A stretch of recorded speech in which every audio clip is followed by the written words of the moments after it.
Hello दोस्तों, जय श्री राधे श्याम। कैसे हैं आप लोग? आई होप कि आप लोग स्वस्थ होंगे, मस्त होंगे। तो दोस्तों, आपने पहले वीडियो में मैंने ये ड्रेस की कटिंग बताई थी। तो आज हम इसको स्टिच कैसे करेंगे वो मैं आपको शेयर करूँगी। तो दोस्तों, कटिंग तो आपने पिछले वीडियो में देख लिया कि कितना आसानी से ड्रेस कट जाता है। तो उतना ही आसान होता है ड्रेस को बनाना, है ना। तो आप देख सकते हैं गला तो ऑलरेडी बना हुआ है, कैनवास के साथ है। तो मैंने कैनवास नहीं काटा। जब कैनवास के साथ है तो कोई उतना ज़रूरत नहीं है। उसके लिए हमको पट्टी लगेगी। पट्टी मैंने यहाँ पे सीधी ली है, आप क्रॉस भी ले सकते हैं, और ले सकते हैं। तो आपकी मर्ज़ी है, आपकी चॉइस है। पाइपिंग भी बहुत लोग करते हैं, लेकिन यहाँ पे मैं इसको पट्टी लगा के ही फिनिशिंग दूंगी। तो आप देख रहे हैं दोस्तों कि मैं इस पट्टी को कैसे लगा रही हूँ। प्लेट डाल डाल के इस पट्टी को लगाना रहता है। ठीक है। तो प्लेट डालने का रीज़न रहता है ताकि उसका शेप अच्छे से निकल कर आए। उसके बाद हम चटका देंगे गाइस। हाँ, और चटका दे देंगे। फिर उसके बाद एक दाब सिलाई देंगे ताकि इसका गला अच्छे से फिनिशिंग से बैठ जाए। ठीक है दोस्तों, तो देखा आपने कि कितनी आसानी से ये आगे का गला रेडी हो चुका है। ड्रेस में क्या होता है दोस्तों कि आगे का गला बनाना पड़ता है, पीछे का गला बनाना पड़ता है। उसके बाद उसके बाद हम कंधा जोड़ेंगे, उसके बाद हाथ लगाएंगे। ये सब ड्रेस में काम होते हैं, है ना। तो ये सब को फोकस करना रहता है। और कभी कभी क्या होता है, आगे गले में पैटर्न होता है, अलग अलग तरह के डिज़ाइंस होते हैं। तो उसमें थोड़ा समय भी लगता है, लेकिन देखने में बड़ा अच्छा लगता है बनने के बाद। तो आप डिज़ाइन भी निकाल सकते हैं। ये वाला तो फ़िलहाल एम्ब्रॉयडरी वर्क है, तो इसमें इतनी ख़ास ज़रूरत नहीं थी डिज़ाइन की, इसलिए जो शेप उन लोगों ने दिया है वही शेप का ये बन रहा है। ठीक है ना दोस्तों। तो दाब सिलाई के बाद हम इसको फिनिशिंग देने के लिए एक दाब सिलाई देंगे। उसके बाद भी उसके पीछे भी हम फिनिशिंग के लिए 2 सिलाइयाँ और देंगे ताकि वो देखने में सुंदर लगे, है ना दोस्तों। तो ड्रेस का मेन गला ही होता है ना। ड्रेस का मतलब ही गला होता है। आगे जो फ्रंट का गला होता है ना, उसका फिनिशिंग एकदम ज़बरदस्त होना चाहिए ताकि देखने में अच्छा लगे। इसकी मेन कारीगरी गले में ही रहती है और हाथ में रहती है। और जो साइड में कट लगता है ना फोल्डिंग करके, वो तो ड्रेस का ये ज़्यादा महत्वपूर्ण बातें हैं जो जिसको संभाल के करना चाहिए, है ना। तो आप देख सकते हैं गला रेडी हो चुका है, तो काफ़ी फिनिशिंग के साथ रेडी हुआ है ना। उसके बाद हम पीछे का भी लेंगे दोस्तों। ये कपड़ा तो मुझे थोड़ा परेशान कर दिया, क्योंकि कितना भी इस्त्री करो तो थोड़ा ऐसे ही हो जा रहा है। इसके लिए हम लोग पीछे के पार्ट को भी वैसे ही सेम रेडी करेंगे। सीधी पट्टी ही मुझे पसंद आती है, मैं सीधी पट्टी ही यूज़ करूँगी, क्योंकि सीधी पट्टी ही गले पे ज़्यादा बेहतरीन लगती है।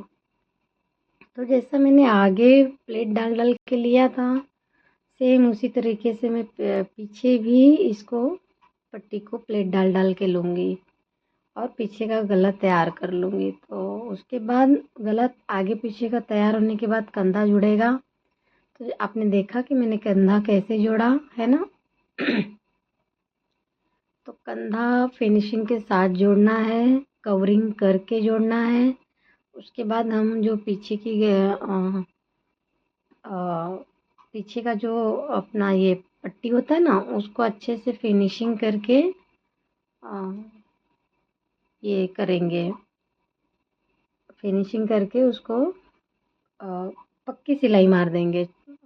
चटका वगैरह सब ऐसे ही देना है। उसको पक्की सिलाई मार देंगे। ठीक है ना दोस्तों। उसके बाद हम पीछे का गला रेडी होने के बाद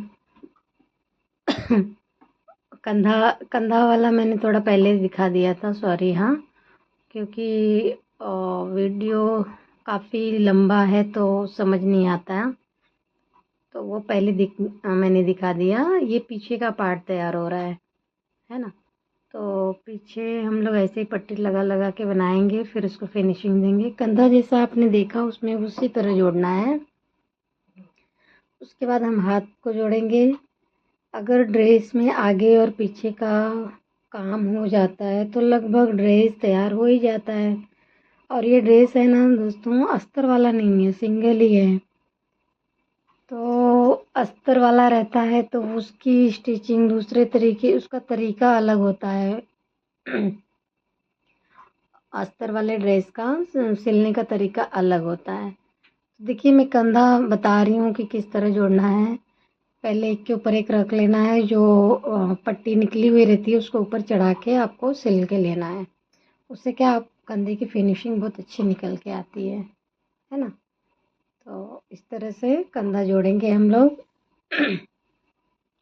ये जो ड्रेस मैंने कटिंग किया है उसका, उसमें अस्तर नहीं है, इसलिए इसको इसी तरह सिलेंगे जैसा वीडियो में आप देख रहे हैं ना, सेम उसी तरह ही आपको बनाना है। आपको आगे का भाग तैयार करना है, आपको पीछे का भाग तैयार करना है, आपको स्लीव लगाना है ना। पट्टियाँ पट्टियाँ से ही फिनिशिंग देना है। तो इस तरह से ड्रेस का आगे पीछे का गला रेडी होगा।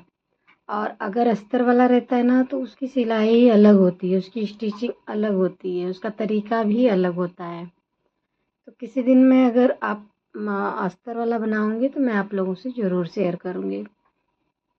तो जैसा कि आगे जो है गला, उसमें 3 सिलाई देते हैं फिनिशिंग के लिए। और पीछे के गले में ना दोस्तों, एक दाब सिलाई किनारे में देते हैं और एक एकदम बाहर की साइड में देते हैं, जहाँ पट्टी ख़त्म होती है वहाँ देते हैं। तो उससे ड्रेस का लुक काफ़ी अच्छा निकल के आता है। तो ये ड्रेस का फिनिशिंग होता है दोस्तों। आगे पीछे का गला तैयार हो चुका है। उसके बाद हम लोग स्लीव लगाने की तैयारी करेंगे। स्लीव को जो है साइड साइड में फोल्ड कर देंगे और उसको स्लीव को भी लगाएंगे। स्लीव में क्या होता है ना दोस्तों, स्लीव का ध्यान रखना पड़ता है कि जो हम बीचों बीच चटका देते हैं ना, वो कंधे पे ही आए, है ना, आगे पीछे ना हो जाए। उससे फिटिंग पे फ़र्क पड़ता है। तो आप लोगों को स्लीव ध्यान से लगाना है। उसके बाद स्लीव लगाने के बाद ड्रेस में बस केवल साइड का फिनिशिंग देना बाकी रह जाता है। जो साइड साइड में फोल्डिंग होता है, जो मैं इस समय कर रही हूँ, वो साइड साइड का ही फोल्डिंग होता है दोस्तों। और उसकी फिनिशिंग भी काफ़ी अच्छी होनी चाहिए। क्रॉस टेढ़ा मेढ़ा छोटा बड़ा नहीं होना चाहिए, नहीं तो पूरे ड्रेस का लुक ख़राब हो सकता है। तो ड्रेस का भी एक सिलने का एक अलग तरीका होता है, उस तो ही उसका फिनिशिंग निकल कर आता है ना। तो दोस्तों देखा आपने, मैंने इसी तरह फोल्ड करके साइड का बनाती हूँ कट। जो साइड का कट होता है ना, तो इसी तरह फोल्ड करके बनाती हूँ। अब एक सिलाई तो पूरा ले लूँगी, लेकिन उसके बाद है ना किनारे पे भी एक सिलाई दूँगी, डबल सिलाई चलेगी, तो जाके इस ड्रेस का लुक आएगा। ठीक है दोस्तों। तो इस तरह से ये ड्रेस तैयार होगा। आई होप कि आप लोगों को ये ड्रेस पसंद आ रहा होगा और सिलने का तरीका भी समझ में आ रहा होगा। तो दोस्तों अगर अच्छा लगे तो लाइक कमेंट करिएगा, सब्सक्राइब कर लीजिएगा चैनल को। तो दोस्तों उस अभी जो मैं इसमें साइड का जो कट बना रही हूँ ना, तो उसमें एक बॉर्डर भी दिया हुआ है, मैं आपको दिखाऊंगी बाद में। वो बॉर्डर भी आप हमको ड्रेस में नीचे लगाना है, क्योंकि गले पे देखिए पूरा वर्क से भरा हुआ है, पूरा वर्क से भरा हुआ है। उसके बाद उसके बाद जो है कि बॉर्डर में भी वर्क दे रखा है। मैं दिखाती हूँ थोड़े टाइम में आप लोगों को। जब ये कट पूरा कंप्लीट कर लूँगी ना, ये देखिए मैं इसी बॉर्डर का बात कर रही थी। तो आगे जो पूरा वर्क से भरा हुआ है, तो अच्छा लुक दिखने के लिए उन लोगों ने बॉर्डर भी दे रखा था। तो अब हम इसको फ्रंट वाले पार्ट पे लगाएंगे, पीछे पार्ट पे नहीं दिया है तो हम पीछे नहीं लगाएंगे। यहाँ यहाँ पे इस तरह से ही लगाएंगे। थोड़ा थोड़ा बॉर्डर को फोल्ड करके फिनिशिंग के साथ, बॉर्डर थोड़ा सा बड़ा है तो मैंने काट लिया इसको। काट के फोल्ड करके उसको अच्छी तरीके से लेवल करके, ऐसा ना हो कि ड्रेस के आगे निकल जाए, आपको लेवल करना है और अच्छे से इसको तैयार करना है बॉर्डर लगा के। तो फिर आप ये ड्रेस कंप्लीट हो जाएगा, है ना। तो आई होप कि आप लोगों को ये ड्रेस पसंद आ रहा होगा, इसकी स्टिचिंग समझ में आई होगी। तो दोस्तों कोशिश करिएगा आप लोग ड्रेस को घर में ही तैयार करें। तो ये आप फाइनल लुक देख सकते हैं दोस्तों। अगर पसंद आए वीडियो तो लाइक ज़रूर कीजिएगा, प्यारा सा कमेंट करिएगा, और तब तक के लिए take care and bye bye. दोस्तों ये जो ड्रेस है बन के तैयार हुआ है ना, तो काफ़ी मतलब मेरे कस्टमर को बहुत पसंद आया। Thank you, bye.